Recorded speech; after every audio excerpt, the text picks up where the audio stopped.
Olá, meu nome é William de Souza Cardoso, eu curso Engenharia Elétrica e sou da turma S23. Hoje eu irei apresentar um pouco sobre os recursos naturais renováveis e não renováveis. Vale ressaltar que eu desenvolvi esse trabalho com o foco principal em energias renováveis e não renováveis.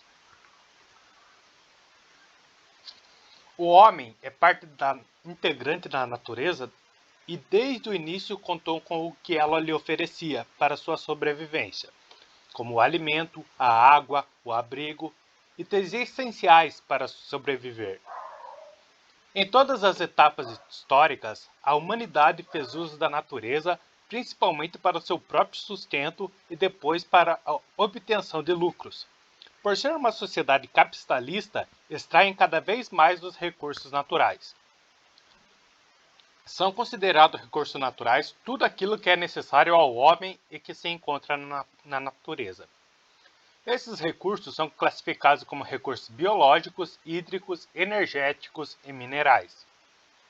Os recursos biológicos são, por exemplo, os animais e vegetais, tendo em vista que nos apropriamos dele para suprir as nossas necessidades, como a alimentação, a locomoção, o artesanato, a confecção de cosmético, a matéria-prima para algumas indústrias como as têxteis, a farmacêutica e a moveleira. Os recursos hídricos, eles são provenientes de água superficial e subterrânea, utilizado principalmente para o consumo e suprir todas as necessidades nas residências, nas indústrias, nas atividades rurais, como que é no caso da irrigação de plantações, e também pode ser utilizado na geração de energia, que é o caso das usinas hidrelétricas. São considerados recursos energéticos o sol, o vento, a água, o petróleo, o gás natural. Esses são os principais exemplos dos recursos utilizados como fonte e para a produção de energia. Já os recursos minerais, podemos citar a areia, a argila, o diamante, o grafite, o ouro, a prata, o carvão, que são utilizados como matéria-prima na indústria para a produção de diversos produtos ou utilizados como fonte energética.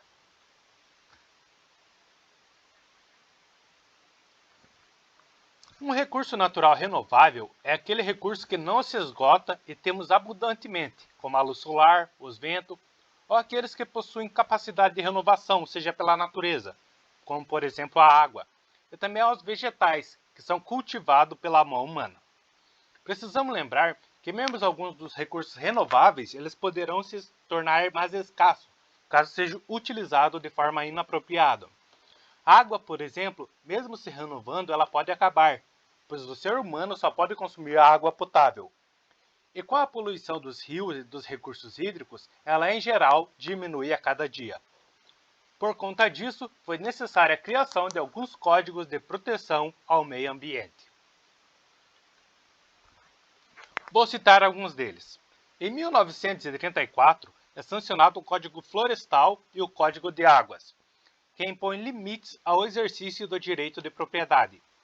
Aqui praticamente é o início do que viria a construir décadas depois a atual legislação ambiental brasileira.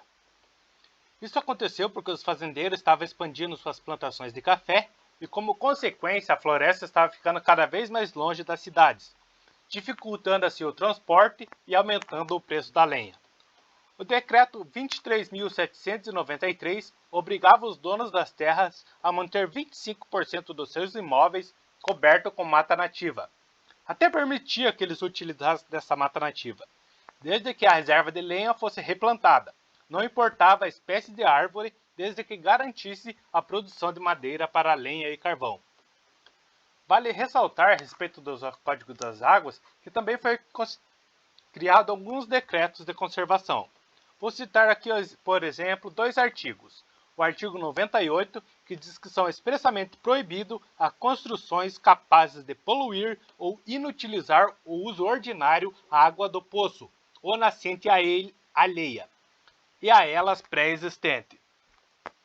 O artigo 99 diz que todo aquele que violar as disposições dos artigos antecedentes é obrigado a demolir as construções feitas, respondendo por perdas e danos. Já em 1965 ocorreu a criação do Código Florestal, que esteve em vigor até os dias atuais, que definiu a proteção da área de preservação permanente e a criação de uma reserva legal de 50% da Amazônia e de 20% no restante do país. A Lei 6.938, que foi criada em 31 de agosto de 1981, é a lei mais importante na proteção ambiental. Ela tem como objetivo regulamentar as várias atividades que envolvem o meio ambiente, para que haja preservação, melhoria e recuperação da qualidade ambiental. A lei busca tornar favorável a vida através de seus instrumentos, além de assegurar à população condições propícias para o seu desenvolvimento social e econômico. Em 1998, foi criada a Lei 9.605, que diz respeito à reparação de danos ambientais. A Lei de Crimes Ambientais prevê ações de prevenção e combate a danos ambientais na sentença penal condenatória. Além das ações que desrespeitem os limites estabelecidos pela Lei 9.605, também será considerado crime ambiental qualquer conduta que desconsidere a legislação ambiental, ainda que não chegue de fato a causar dano ao meio ambiente. A partir de janeiro de 2001, foi aumentado o percentual da área de reserva legal em propriedades rurais na floresta amazônica, que passou de 50% para 80%, e as áreas de cerrado dentro da Amazônia Legal de 20% para 35%. Em 25 de maio de 2012, foi criada a Lei 12.651, que também é conhecido como Novo Código Florestal. Ela estabelece normas gerais para a proteção da vegetação nativa, incluindo áreas de preservação permanente e de reserva legal e de uso restrito. Vou falar agora sobre um dos recursos naturais renováveis, a madeira. A madeira é considerado um recurso renovável, já que novas árvores podem ser plantadas no lugar das que são derrubadas. É utilizada pelo homem desde a pré-história e é uma matéria-prima de grande importância. A exploração sustentável da madeira é aquela que garante a conservação da floresta e a proteção da biodiversidade. Ela também promove condições justas para os trabalhadores, bem como respeito às comunidades florestais. A exploração sustentável envolve o reflorestamento, ou seja, o plantio de novas árvores no lugar das que foram cortadas. A derrubada das árvores nessas áreas é feita de maneira controlada e autorizada. As madeireiras que atuam de forma sustentável buscam a aprovação da organização como Forest Stewardship Council, FSC, ou Conselho de Manejo Florestal. O selo fornecido pelo FSC é um dos principais indicadores de que a madeira foi produzida de modo ecologicamente correto. Quando nós acordamos pela manhã, acendemos as luzes, tomamos um banho, preparamos o café, após se alimentarmos, lavamos a louça, vamos ao banheiro, escovamos os dentes e estamos prontos para dirigir até a escola ou para mais um dia de trabalho. Se parar para pensar, vamos ver que para realizar todas essas atividades foi preciso usar a água. A quantidade de água estimada no planeta é de 1.260 vezes 10 a 18. 70% da superfície do planeta Terra é coberta por ela. Porém, o que precisamos levar em consideração é que apenas 2% dessa água é potável. E se não houver economia e uso consciente, logo ela pode acabar. O Brasil detém entre 12% e 16% da água doce da superfície terrestre. O país possui bons índices de chuva. O Amazonas é o rio de maior volume.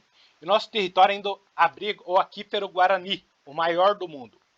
No aquífero é um reservatório subterrâneo onde a água das chuvas chega por infiltração no solo arenoso.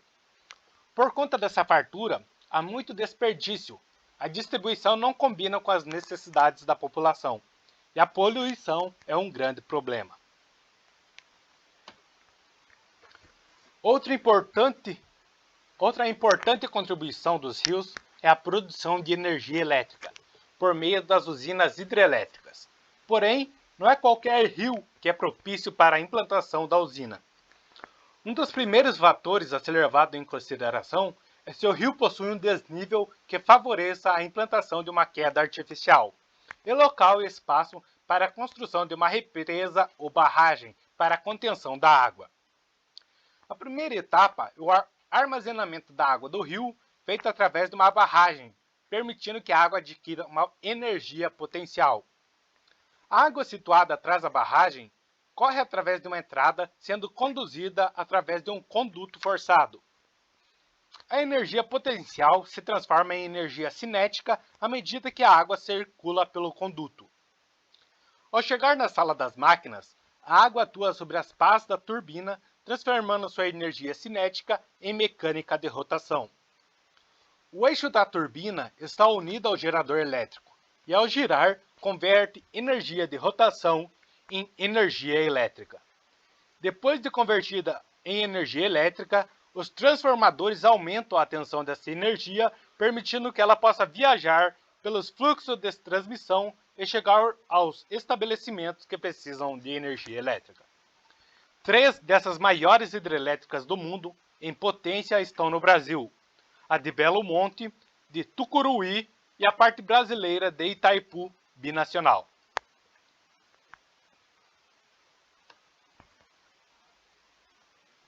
A energia solar é um termo que se refere à energia proveniente da luz e do calor do Sol. É utilizado por meio de diferentes tecnologias em constante evolução, como o aquecimento solar, a energia solar fotovoltaica e a energia heliotérmica. As vantagens da energia solar: ela é renovável, e também pode ser considerada inesgotável. É gratuita, não possui custo, visto que é um recurso oferecido pela natureza. Ocupa pouco espaço, ao contrário, por exemplo, das hidrelétricas, que ocupam grandes áreas. Não emite poluentes para a atmosfera. Tem baixa necessidade de manutenção. Apesar de ser uma tecnologia cara, os painéis ou placas utilizados na produção de energia são resistentes e praticamente não oferecem custo de manutenção. É acessível em lugares remotos. Por não demandar grande investimento em linhas de transmissão, as usinas solares ou placas fotovoltaicas conseguem oferecer e beneficiar aquelas comunidades mais afastadas dos grandes centros urbanos. E a desvantagem? Ela possui um custo elevado. Atualmente, a tecnologia de produção de energia solar é muito cara. No entanto, a tendência é que esse equipamento fique mais barato com o decorrer dos tempos. A dependência climática. Outra desvantagem é a dependência climática, pois as variações climáticas interferem rapidamente sobre a produção de eletricidade e possui baixa capacidade de armazenamento. Apesar de a energia produzida ter seu armazenamento viável e possível, ela não acontece em grandes quantidades em comparação às outras fontes de energia e possui um baixo rendimento. Os painéis e usinas solares de tecnologia fotovoltaica ou fotoelétrica possuem uma capacidade de rendimento muito baixa.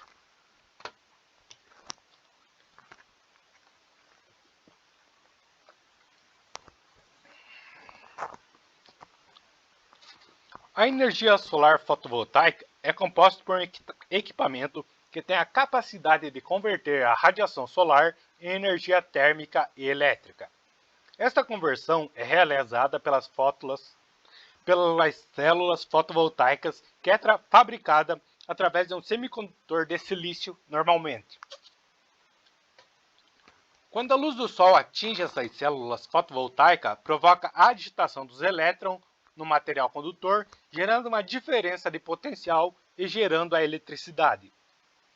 O inversor solar converte a energia solar dos painéis fotovoltaicos de corrente contínua para a corrente alternada. A energia elétrica que sai para o inversor solar vai para um quadro de luz e é distribuído para a casa. Esse relógio de luz mede a energia da rua que é consumida quando não tem sol e a energia solar gerada em excesso quando há uma produção maior do que o consumo e é injetado na rede distribuidora. A energia solar que vai para a rede, ela vira créditos de energia.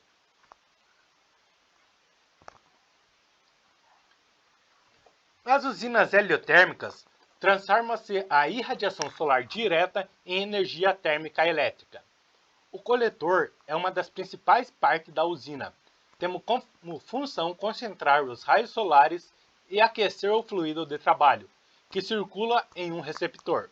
Quanto maior a taxa de concentração, mais altas são as temperaturas do fluido de trabalho. Somente a radiação solar direta é aproveitada, portanto, não é possível gerar energia elétrica com o céu nublado. Existem 4 tecnologias comerciais para concentração. O disco parabólico, que é um espelho de geometria de disco parabólico que concentra os raios solares em um ponto à frente do coletor. Ele atinge temperaturas de 700 a 1000 graus Celsius. As torres solares são espelhos lineares que são orientados individualmente para concentrar os raios solares em um único ponto no alto da torre, onde se localizam os receptores, e atinge temperaturas de 150 a 2000 graus Celsius. Os refletores lineares de Fresnel possuem várias fileiras de espelhos planos, dispostos em um eixo que focam os feixes em um absorvedor fixado acima dos espelhos. O fluido atinge temperaturas de 60 a 450 graus Celsius. Os coletores cilindro parabólicos possuem uma calha de espelho parabólico que reflete a luz solar para um receptor tubular na linha do foco e pode aquecer o fluido até uns 400 graus Celsius. A energia solar no Brasil representa apenas 1,7% de toda a matriz energética. Porém, o número de sistemas fotovoltaicos instalados no território brasileiro tem crescido consideravelmente, principalmente nas regiões sul e sudeste do país. A energia solar está sendo utilizada no Brasil principalmente em residências, como um auxílio na redução da conta de luz, seja por meio da energia elétrica, aquecendo a água, ou como... A energia solar está sendo utilizada no Brasil principalmente em residências, como um auxílio na redução da conta de luz, seja por meio da energia térmica aquecendo a água, ou como a utilização de energia fotovoltaica, gerando eletricidade. O Brasil possui uma vantagem por conta do extenso potencial energético a partir da energia solar, tendo em vista que os níveis de incidência solar são superiores aos países como a Alemanha, França e Espanha, que desenvolvem projetos fotovoltaicos com mais frequência. Portanto, a geração de energia fotovoltaica precisa ser amplamente explorada no país, já que possui os estímulos fundamentais para isso.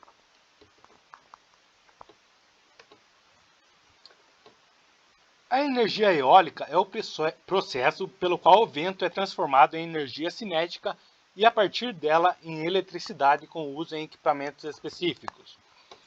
As vantagens. Quando falamos das vantagens da energia eólica, o principal, sem dúvida, é que se trata de uma energia limpa e renovável. A energia eólica não emite gases de efeito estufa. De acordo com uma pesquisa realizada pela Associação Brasileira de Energia Eólica, só em 2018, a energia eólica eliminou a emissão de 21 milhões de toneladas de gás carbônico. Outra vantagem da energia eólica é que ela traz crescimento para a economia das regiões escolhidas para a instalação dos aerogeradores.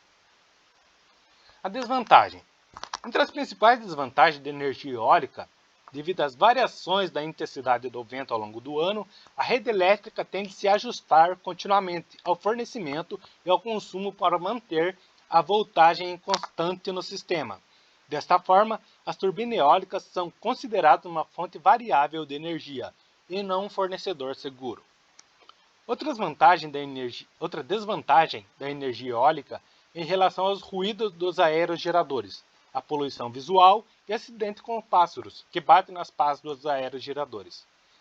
Também isso aparece como desvantagem da energia eólica.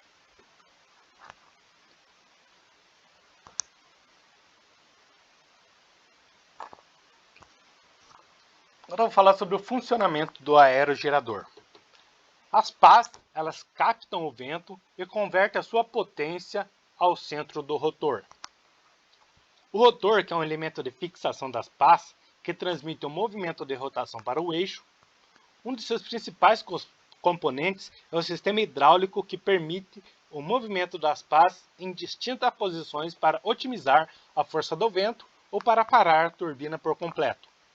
A torre, que é o elemento que sustenta o rotor, e a nacle, na altura apropriada ao seu funcionamento. A nacle é um compartimento instalado no alto da torre, composto por uma caixa multiplicadora, freios, embreagem, mancais, controle eletrônico e o sistema hidráulico. É o componente de maior peso do sistema. Dependendo do fornecedor da turbina, ela pode passar até de 72 toneladas. A caixa de transmissão. Ela tem a função de transformar as rotações que as pás transmitem ao eixo de baixa velocidade, entre 19 a 30 RPM, de modo que entrega ao rotor de alta velocidade as rotações que o gerador precisa para funcionar, em média 1500 RPM. O gerador. Ele converte a energia mecânica do eixo em energia elétrica. O anemômetro. Ele mede a intensidade, a velocidade e a direção do vento. Esses dados são lidos pelo sistema de controle, que garante o posicionamento mais adequado para a turbina.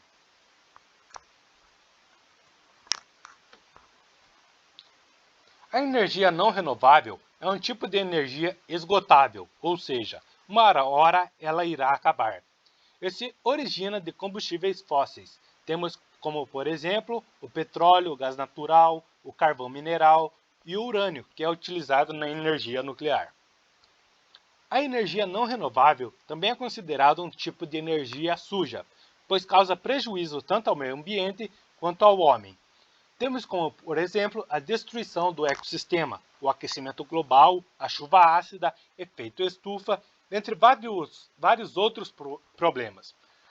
A seguir, nós vamos conhecer um pouco mais sobre as energias consideradas não renováveis.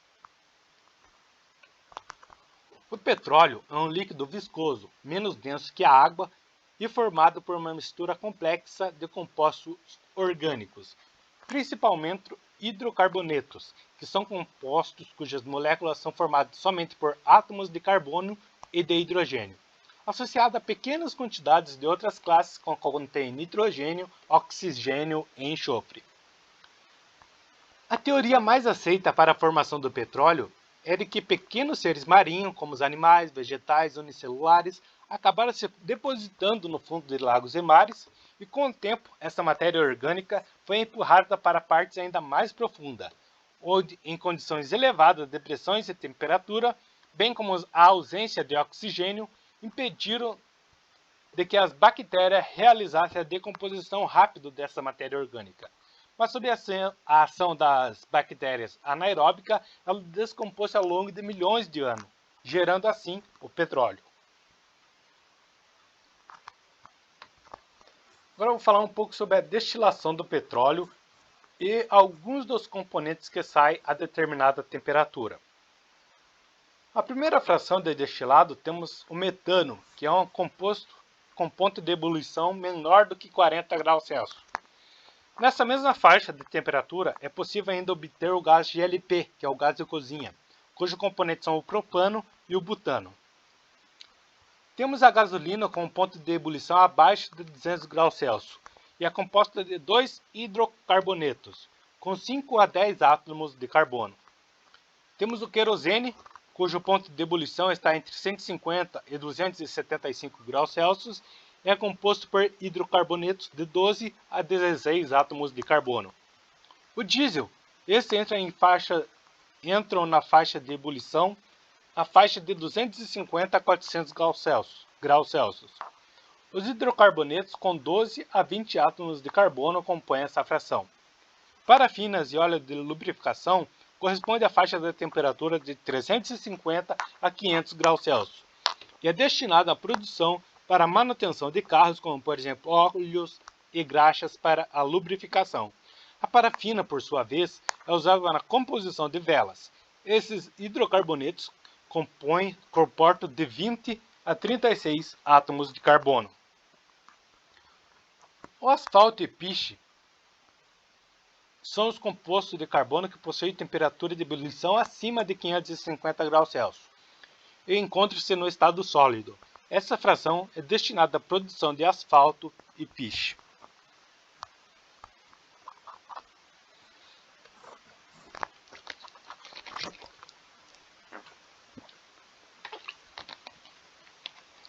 O gás natural é formado pela degradação de matéria orgânica de plantas, animais pré-históricos e é um combustível fóssil encontrado na natureza, geralmente em reservas nas profundidades do solo, e é retirado por meio de perfurações.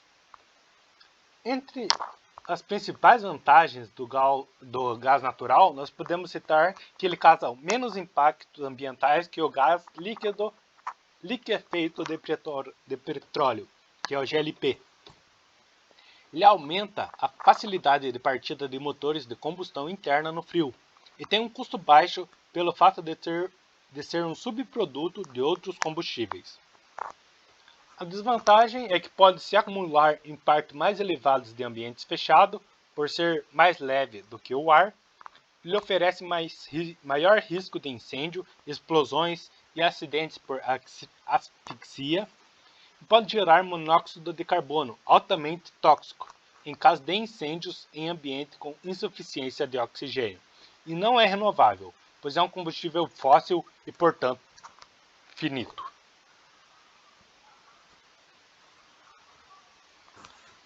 O carvão mineral é um mineral não renovável, mais especificamente uma rocha sedimentar originada há milhares de anos e encontrada no solo em depósitos de origem orgânicas. É, segundo a Agência Nacional de Energia Elétrica, o combustível fóssil com maior disponibilidade no mundo e uma das primeiras fontes de energia usada pelo homem. Passou a ser utilizado em grande escala no período da Revolução Industrial. O carvão ele possui 4 tipos. A turfa, que é um material vegetal que possui um teor de carbono entre 55% e 60% e permite a identificação dos restos de vegetais. Seu poder calorífico é inferior a 4.000 kcal. O lignito é uma rocha sedimentar formada a partir da compressão da turfa e possui um teor de carbono entre 67% e 78%. E ainda assim seu poder calorífico é inferior a 4.000 kcal. O carvão betuminoso ou arrulha é uma rocha sedimentar composta por betume, mistura líquida de cor escura e alta viscosidade. Ela possui um teor de carbono entre 80% e 90%. Seu poder calorífico é entre 7.000 a 8.650 kcal. O antrácito é um tipo de carvão compacto e sólido. Ele possui um teor de carbono de 96% e corresponde à forma mais pura do carvão mineral. Contém pouco ou nenhum betume.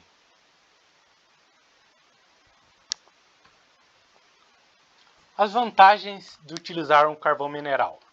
O carvão mineral apresenta elevada eficiência energética. Produz quantidade significativa de energia por unidade de peso. É de fácil localização e possui depósito em diversas regiões do mundo.